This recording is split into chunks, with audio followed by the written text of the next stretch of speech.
تو حجر اسود اس بندے کے سارے گناہ کھینچ کر کے اپنے اندر لے لیتا ہے، اسی لیے تو کالا ہوتا جا رہا ہے، آیا تھا تو سفید تھا۔ تو حجر اسود پتھروں میں سے پتھر ہے لیکن پتھروں جیسا پتھر نہیں۔ پانی تو وہ بھی ہے جو تیری بوتل میں ہے، پانی تو وہ بھی ہے جو تیرے گلاس میں ہے، پانی تو وہ بھی ہے جو ٹنکی میں ہے، پانی تو وہ بھی ہے جو نلکے سے آ رہا ہے، پانی تو وہ بھی ہے جو نالی میں بہ رہا ہے، پانی تو وہ بھی ہے جو زمزم ہے۔ زمزم کوئی آئل نہیں، پانی ہے۔ زمزم پانی میں سے پانی ہے لیکن پانی جیسا پانی نہیں۔ نبی نے فرمایا اس جو ہے زمزم میں جنت کی 3 نہروں کا پانی چل رہا ہے۔ یہ تو پہلے دن سے مقدس تھا جب اسماعیل کی ایڑی سے نکلا تھا، لیکن جب نبی نے اپنا لعاب دہن ڈالا اس کنویں میں تو نبی کے تھوک مبارک میں، لعاب مبارک میں اللہ نے 3 جنت کی نہروں کا پانی ملایا ہے۔ آج تک وہ جنت کا پانی زمزم میں چل رہا ہے۔ یہی تو نبی کے لعاب کی برکت ہے کہ مکہ کی موٹریں خراب ہو سکتی ہیں، 24 گھنٹے موٹر چلاؤ اس زمزم کا پانی ختم نہیں ہو سکتا۔ نبی کی برکت دیکھنی ہے تو حاجیوں آؤ اپنی جیب ڈھیلی کرو، مدینے میں خریداری کرو، تمہارے پیسے ختم ہو سکتے ہیں، مدینے کی کھجور ختم نہیں ہو سکتی۔ تو زمزم پانی میں سے پانی ہے، پانی جیسا پانی نہیں۔ حجر اسود پتھروں میں سے پتھر ہے، پتھروں جیسا پتھر نہیں۔ میرا نبی بشر میں سے بشر ہے، بشر جیسا بشر نہیں، بشر جیسا بشر نہیں ہے۔ یہ تو میدے کے بیمار کو غلط فہمی ہو گئی، جب نبی کا تذکرہ سنا اتنا خوبصورت تو کہنے لگا یہ تو بشر ہی نہیں ہے، جیسے مصر کی ان بے ہوش جو ہے عورتوں نے کہا تھا۔ وہ عورتیں اللہ تعالیٰ نے اپنے محبوب کو معراج پہ جب بلایا تو معراج کا ایک مقصد یہ تھا کہ کائنات کو دکھاؤں عرش پہ کھڑا کر کے کہ میرا محبوب یہ ہے، میرا محبوب یہ ہے۔ میری بات کو توجہ سے سنیں گے، میں مختصر بات کروں گا۔ جب اللہ نے اپنے محبوب کو عرش پہ کھڑا کیا تو پیغام دیا، ایک کائنات دیکھ لو، یہ ہے میرا حبیب، یہ ہے میرا محبوب۔ جیسے زلیخا نے کہا تھا مصر کی عورتوں سے، یہ ہے میرا یوسف۔ جب مصر کی عورتوں نے چیمی گویا کی، بد زبانیاں کی، بدگویاں کی کہ زلیخا اپنے غلام پہ مر بیٹھی ہے، چرچا کیا شہر میں، جب چرچا ہوا زلیخا کا، حالانکہ وہ سچی تھی، کوئی جھوٹی نہیں تھی عورتیں، لیکن جب زیادہ بدگویاں کی تو زلیخا نے سوچا ان زبان دراز کرنے والیوں کو کم سے کم میرا یوسف دکھانا پڑے گا۔ قرآن نے نقشہ کھینچا ہے اس کا۔ وَقَالَ نِسْوَةٌ فِي الْمَدِينَةِ، شہر مصر کی عورتوں نے کہا، امرأۃ العزیز تراود فتاها عن نفسی، کہ عزیز مصر کی بیوی اپنے غلام پہ مر بیٹھی ہے، قد شغفها حبا، اور اس کی محبت میں گرفتار ہو گئی ہے، انا لنراها فی ضلال مبین، ہماری نگاہوں میں تو وہ رستہ بھٹک چکی ہے کہ غلام پہ مر بیٹھی۔ اگر چاہنا ہی تو تھا تو کسی مالدار کے بیٹے کو چاہتی، اگر چاہنا ہی تو تھا تو کسی شہزادے کو چاہتی، اگر چاہنا ہی تو تھا تو کسی آقا کو چاہتی، لیکن بدبخت کہیں کی، بد نصیب کہیں کی، یہ تو غلام پہ مر بیٹھی، اس نے ہماری گردنی بھی نیچے کر لی۔ کیا عورتوں کی چوائس کیسی ہوتی ہے؟ جب زلیخا نے سنا کہ وہ میرے بارے میں مکر کر رہی ہیں، میرے بارے میں بدگویاں کر رہی ہیں، میرے بارے میں بدگویاں کر رہی ہیں، بدزبانیاں کر رہی ہیں، قرآن کہتا ہے فَلَمَّا سَمِعَتْ بِمَكْرِهِنَّ أَرْسَلَتْ إِلَيْهِنَّ، جب ان کا مکر سنا تو دعوت نامہ بھیجا، بلاؤ بھیجا کہ آؤ میرے گھر پہ تمہاری دعوت ہے۔ اگر دعوت بادشاہ کے گھر ہو تو پھر کون نہیں آئے گا کھانے کے لیے؟ اگر عزیز مصر کے گھر کسی کو دعوت مل جائے، جے پور کے روشن ضمیر میرے نوجوان کو اگر کل نریندر مودی فون کر دے کہ کل میرے دسترخوان پہ تیری دعوت ہے تو وہ بغلیں پھیلاتا پھرے گا. ہاں تو وہ تو عزیز مصر تھا، وہ تو بادشاہ تھا. وَأَعْتَدَتْ لَهُنَّ مُتَّكَئًا، اور اس نے اپنا گھر سجایا، مسندیں لگائی، تکیے لگائے، دسترخوان لگائے، پلیٹیں سجائی، دنیا بھر کے پھل فروٹ حاضر کر دیے.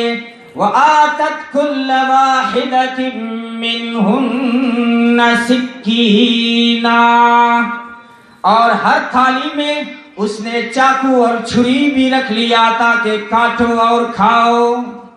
اب میدے کی ماری ہوئی ساری جن دسترخوان پہ اکٹھا ہو گئی.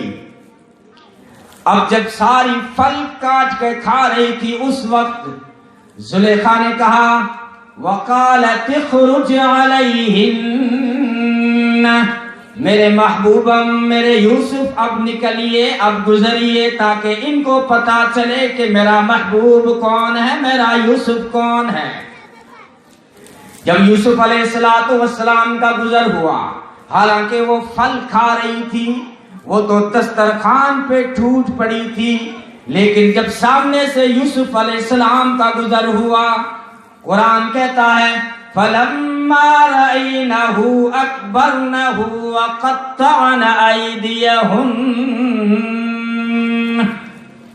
جب انہوں نے دیکھا یوسف کو تو ہوش کھو بیٹھی اور اپنے ہاتھ کاٹ ڈالے، اپنے ہاتھ کاٹ ڈالے.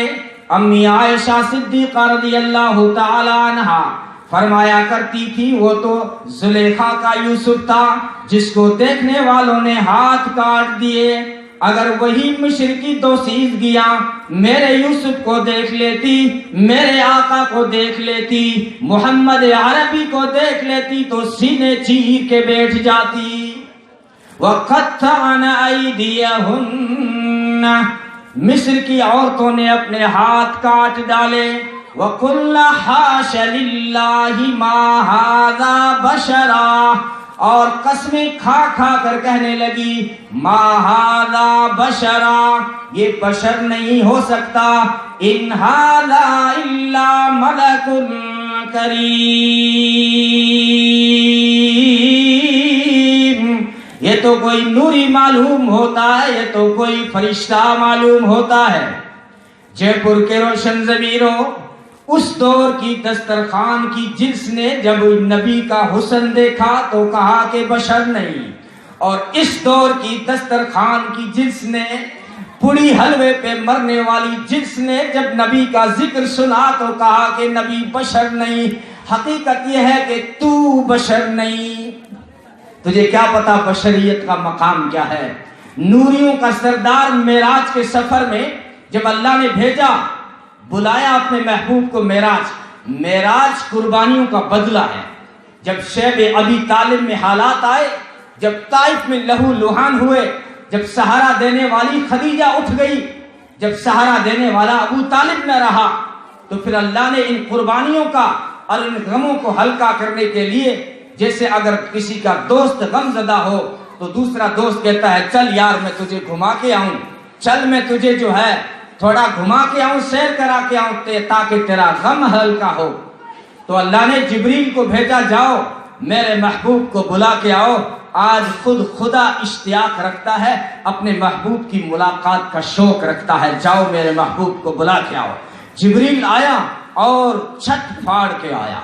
واقعہ سارا عجیب ہونا تھا تو عجیب راستے سے آیا، اور جب یہاں آیا ہے نبی پاک صلی اللہ علیہ وسلم خطیب میں یا ام ہانی کے گھر یا اپنے گھر، مختلف روایتیں ہیں، استراحت فرما رہے تھے. نبی پاک صلی اللہ علیہ وسلم ہلکی سی نیند میں تھے، نہ پورے سو رہے تھے نہ پورے جاگ رہے تھے. جبریل وہاں کھڑا ہو جاتا ہے، کہتا ہے یا اللہ تیرا محبوب سو رہا ہے، کیسے جگاؤں، کیسے اٹھاؤں، کیسے جگاؤں؟ تو جبریل کہتا ہے میں یا محمد کہہ کے اٹھا لوں، آواز دے دو، انہیں کہہ دو یا محمد کہہ دو. اللہ نے فرمایا او جبریل تو کمی ہے، تو نوکر ہے، تو خادم ہے، تو غلام ہے، میں آقا ہوں، میں اپنے محبوب کا خالق ہوں، میں اپنے محبوب کا مالک ہوں۔ میں نے کہیں قرآن کے 30 پاروں میں اپنے محبوب کو یا محمد نہیں کہا، تو کون ہوتا ہے یا محمد کہنے والا؟ تو کون ہوتا ہے مسجد کے ماتھے پہ یا محمد لکھنے والا؟ جبریل تو یا محمد نہیں کہہ سکتا، میں نے آج تک اپنے محبوب کو نہیں کہا، یہ ادب کے خلاف ہے۔ یا اللہ تیرے محبوب کا بازو ہلا کے اٹھا دو، کہا نہیں، اٹھانے کا یہ طریقہ نہیں ہے کہ کسی کو اٹھانا ہو۔ ارے جماعت والوں سے سیکھو، تہجد میں کیسے اٹھاتے؟ کندھا نہیں ہلایا جاتا، سائنس بھی منع کرتی ہے۔ اگر کوئی شخص گہری نیند میں ہو اور اگر آپ بازو ہلا کے اٹھائیں گے تو یہاں سے ہلائیں گے تو یہاں سے ہلنے کا خطرہ ہے، یہاں سے ہلنے کا خطرہ ہے۔ اس لیے اسلام نے ادب بتلایا ہے کہ اگر کسی گہری نیند میں سوئے ہوئے شخص کو اٹھانا ہے تو اس کا پاؤں ہلاؤ، یہاں سے زیادہ تکلیف نہیں ہوتی، گھبراہٹ نہیں ہوتی، ہڑبڑاہٹ نہیں ہوتی۔ آپ نے تبلیغ والوں کو دیکھا ہوگا، تہجد میں جب اپنے بھائیوں کو اٹھاتے ہیں جا کے ان کے پاؤں کو دباتے ہیں۔ یہ اسلام کا ادب ہے کہ تجھے کسی کو، اپنے بڑے کو، اپنے باپ کو، اپنے استاد کو اٹھانا ہو تو یہ ادب ہے، کیونکہ یہاں سے تکلیف کم ہوتی ہے۔ آپ غور نہیں فرماتے، حدیثیں آپ کے سامنے آتی رہتی ہیں، موت کا فرشتہ جب روح نکالتا ہے تو پاؤں سے شروع کرتا ہے، یہاں سے تکلیف کم شروع ہوتی ہے۔ ایک آئیڈیا میں اپنی طرف سے دے دوں میرے نوجوانوں کو جو پیچھے بیٹھے، سردی کے موسم میں اگر ٹھنڈے پانی سے نہانا ہو تو یہاں سے شروع کیا کرو، ہمت آ جائے گی۔ تو تیرے محبوب کو کیسے اٹھاؤں؟ کب تو میرے محبوب کو یہ اٹھا، جبریل تو اپنے مشکی عنبری کافوری لب رکھ میرے محبوب کے پاؤں کے تلوے پر، بوسے دے، میرے محبوب کے قدم بوسی کر۔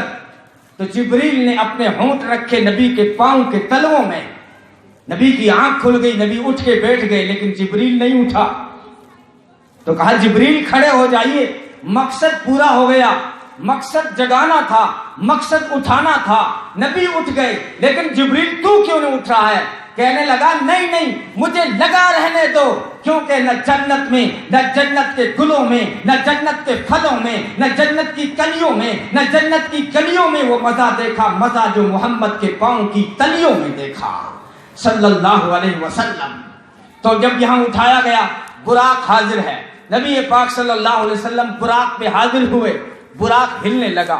جبریل نے کہا براق، ارے ادب ہے کہ نہیں تیرے پاس؟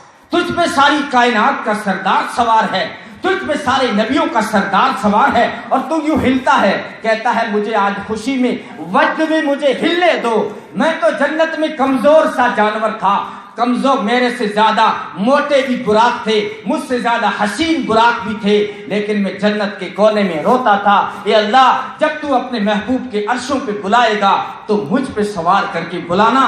شاید میرا رونا اللہ کو پسند آ گیا، ان حسینوں کا نمبر نہیں لگا، اس جو ہے اس کالیے کا نمبر لگ گیا، اس براق کا نمبر لگ گیا، مجھے خوشی منانے دو۔ جب نبی پاک صلی اللہ علیہ وسلم سوار ہوئے، وہ تو خوشی میں وجد کر رہا تھا، لیکن نبی کا چہرہ فقہ ہو گیا، نبی کا چہرہ جو ہے غم میں ہو گیا، ایک دم غم طاری ہو گیا۔ جبریل نے عرض کیا اللہ کے رسول، یہ موقع ہے کوئی غم منانے کا؟ سارے آسمانوں میں آج دھوم ہے، سارے فرشتے استقبال میں کھڑے ہیں، خود خدا کو آج اشتیاق ہے، اور اللہ کے حبیب آپ پہ یہ غم کیسا؟ نبی نے فرمایا میرا تو اتنا استقبال کیا جا رہا ہے کہ مجھے عرشوں پہ براق پہ سوار کر کے لے کے جایا جا رہا ہے، لیکن کل قیامت کے دن میری امت کے گنہگار پلے صراط کا راستہ پار کیسے کریں گے؟ کیسے پار کریں؟ مجھے وہ غم ہے۔ اللہ نے فرمایا میرے حبیب غم نہ کر، اگر تیرے لیے جنت کی سواری بھیج سکتا ہوں تو تیری امت کے لیے، تیری امت جو قربانیوں میں بکرے ذبح کرتی ہے، ان بکروں کو براق بنا کر پلے صراط پہ کھڑا کر دوں گا۔ یہ روایت ضعیف ہے، علماء اکرام جانتے ہیں، لیکن خطیب لوگ ہیں، آپ کو پتا ہے، ایسے ہم کوئی مسائل نہیں بتا رہے، ہم فضائل بتا رہے ہیں، فضائل میں اس کی اجازت ہوتی ہے۔ تو یہ براق بن کے جانور آئے گا، اس لیے کہا گیا اب قربانی کے جانور کو موٹا تازہ کر کے ذبح کیا کرو تاکہ وہ راستہ آسانی سے پار کرائے۔ تو جب یہاں پہ سفر اب شروع ہو رہا ہے، اب جب جو ہے لینڈنگ ہوئی ہے اس براق نے اٹھنا شروع کیا ہے تو وہ کوئی انڈین ایئر فورس انڈین جو ہے وہ فلائٹ نہیں تھی کہ پہلے رینگتی پھر اڑتی، وہ انڈین کی فلائٹ نہیں تھی، وہ جنت کا براق تھا۔ وہ سیدھا یوں اٹھا، لفٹ کی طرح سیدھا اٹھا تو زمین نے پائے پکڑ لیے، زمین نے اس کے ٹائر پکڑ لیے، زمین نے اس کے پاؤں پکڑ لیے، اٹھنے نہیں دیا۔ جبریل نے ڈانٹی پلائی دھرتی کو، ارے دھرتی جانے دے، اللہ نے اپنے محبوب کو بلایا ہے، تو کون ہوتی ہے روکنے والی؟ کہتی ہے اللہ نے اپنے محبوب کو تو بلایا ہے، اتنا مقدس سفر ہے، میرا کوئی اس میں حصہ نہیں لگ رہا ہے، ڈائریکٹ یوں اٹھ رہے ہیں۔ تو پھر اللہ تعالیٰ کو کہنا پڑا من المسجد الحرام الى المسجد الاقصی، میرے محبوب اس دھرتی کو بھی مقدس بنائیے اس سفر میں کہ آپ مسجد حرام سے مسجد اقصی چلیے۔ اب یہ سیکنڈوں میں مدینہ آ گیا، سیکنڈ تو میں لگا رہا ہوں، اس کی رفتار نبی نے فرمایا جہاں نگاہ جاتی تھی وہاں اس کا قدم پڑتا تھا، لفٹ کی طرح بجلی سے۔ براق جو ہے برق سے ہے، برق بجلی کو کہتے ہیں، تو اتنی رفتار سے سیکنڈوں کے بعد مدینہ آ گیا۔ مدینہ اسی لیے منورہ ہے کہ میرے آقا کے یہاں قدم آئے ہیں، ورنہ یہ شراب کا اڈا تھا، یثرب کہلاتا تھا۔ نبی نے وہاں 2 رکعتیں نمازیں پڑھی اور پھر آگے چلے، مدین آ گیا، وہاں اترے، 2 رکعتیں پڑھی، اس لیے کہ کوئی یہ نہ کہے کہ مدین اسی لیے مقدس ہے کہ شعیب علیہ السلام کے قدم آئے تھے، نہیں، اللہ نے فرمایا میرے محبوب کے قدم آئیں گے تاکہ مدین مقدس ہو جائے۔ پھر کوہ طور آ گیا، وہاں اترے، 2 رکعت نفل پڑھی، کوئی یہ نہ کہے کوہ طور اس لیے مقدس ہے کہ اس پہ موسیٰ علیہ السلام کھڑے ہو کے باتیں کرتے تھے، نہیں، اللہ نے فرمایا میرے محبوب کے قدم بھی آئیں گے تاکہ قیامت تک کوہ طور مقدس ہو جائے۔ بیت اللحم آ گیا، وہاں اترے، 2 رکعتیں پڑھی تاکہ کوئی یہ نہ کہے کہ عیسیٰ علیہ السلام کی ولادت کی جگہ ہے اس لیے مقدس ہے، نہیں، میرے محبوب کے قدم آئیں گے اس لیے بیت اللحم بھی مقدس بن جائے، محترم بن جائے۔ اور پھر جو ہے مسجد اقصی آ گئی، مسجد اقصی آ گئی جہاں نبی نے اپنے براق کو باندھا۔ یہ سبب سکھائے ہیں، یہ اسباب سکھائے ہیں اسلام میں۔ ایک صحابی آتا ہے نبی سے ملنے تو نبی نے فرمایا کہاں سے آ رہا ہو؟ کہا فلاں جگہ سے آ رہا ہوں۔ اوہو اتنی دور سے آ رہے ہو، کیسے آئے ہو؟ کہ اونٹ پہ سوار ہو کے آیا ہوں۔ کہا اونٹ کہاں ہے؟ کہ اللہ کا رسول باہر کھڑا ہے۔ نبی نے فرمایا اس اونٹ کو باندھ لیا؟ کہا نہیں باندھا نہیں ہے، اللہ بھروسے چھوڑ دیا ہے، اللہ بھروسے چھوڑ دیا ہے، باندھا نہیں ہے۔ نبی نے فرمایا جا اٹھ کھڑا ہو، پہلے اونٹ کو باندھ پھر اللہ پہ بھروسہ ڈال۔ یہ ہے تقویٰ، یہ ہے ایمان، یہ ہے بھروسہ۔ تو اللہ کے حبیب نے وہاں انبیاء استقبال میں تھے، صفیں سج چکی تھی، وہاں نبی اب مصلی پہ آئے، جبریل نے تکبیر پڑھی، جبریل نے اذان پڑھی۔ اچھا بتا دوں نبی پاک صلی اللہ علیہ وسلم نے زندگی میں کبھی اذان نہیں پڑھی۔ لوگ کہتے ہیں ہم تو وہی کریں گے جو اللہ اس کے رسول نے کیا بتایا۔ نبی پاک صلی اللہ علیہ وسلم نے زندگی میں اذان نہیں پڑھی۔ کسی صحابی نے پوچھا اللہ کے رسول اذان کی اتنی فضیلت آپ بتاتے ہو، آپ خود نے کبھی اذان کیوں نہیں پڑھی؟ نبی نے فرمایا اگر میں اذان پڑھوں اور اذان میں حی علی الصلاۃ کہوں، آؤ نماز کی طرف، جو نہ آئے گا وہ کافر ہو جائے گا، اس لیے میں نہیں پڑھتا۔ جبریل نے وہاں اذان پڑھی، صفیں انبیاء کی سج چکی ہیں، نبی مصلی پہ کھڑے ہوئے۔ یہاں ایک مسئلہ آپ کو دے دوں، سارے انبیاء جو پیچھے کھڑے تھے ان کو سورہ فاتحہ نہیں آتی تھی، یہ حدیثوں میں ہے۔ آتیناک سورہ فاتحہ کے بارے میں اللہ نے فرمایا سورہ فاتحہ وہ سورت ہے جو صرف آخری نبی کو ملی ہے، اس سے پہلے کسی نبی کو نہیں ملی۔ 1,24,000 تقریباً انبیاء اکرام کھڑے ہیں اور انہوں نے فاتحہ نہیں پڑھی۔ ان کی تو نماز ہو گئی، تیری نماز کیوں نہیں ہوتی فاتحہ کے بغیر؟ نبی کی آخری زندگی کی مثال دو، جب نبی پاک صلی اللہ علیہ وسلم آخری ایام میں بیمار چل رہے ہیں، ابو بکر مصلی پہ پہنچ کے نماز پڑھ رہے ہیں، ابو بکر نے سورہ فاتحہ پڑھ لی اور سبح اسم ربک الاعلی شروع کر دی۔ اس کے بعد نبی 2 صحابہ کے سہارا آئے، ابو بکر فاتحہ پڑھ چکے تھے، اس کے بعد نبی آئے ہیں، لیکن جہاں سے ابو بکر نے نماز کو چھوڑا تھا، جہاں سے سبح اسم جو آدھی پڑھ چکے تھے، وہاں سے آگے نبی نے نماز پڑھائی ہے، وہ سورہ فاتحہ کو دہرایا نہیں ہے، تو نبی نے سورہ فاتحہ نہیں پڑھی، نبی کی تو نماز ہو گئی امام کے پیچھے، تیری نماز کیوں نہیں ہوتی؟ تو خیر یہ تو بیچ میں بات آ گئی۔ اب اٹھے، پہلا آسمان آیا، آدم علیہ السلام سے ملاقات